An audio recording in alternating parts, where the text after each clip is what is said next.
Hey guys, my name is Elijah and in this tutorial I will show you how to browse in private mode on LinkedIn.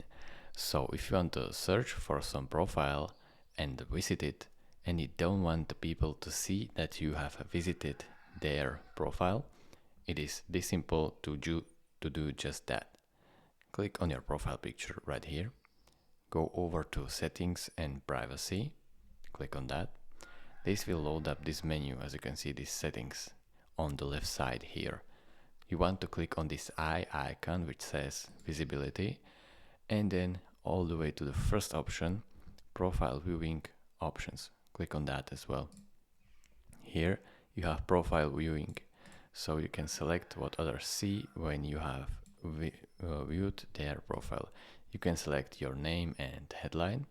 They can see only private profile characteristics or absolute private mode, what is actually what you want. So they will see only this anonymous LinkedIn member. So thank you guys for watching.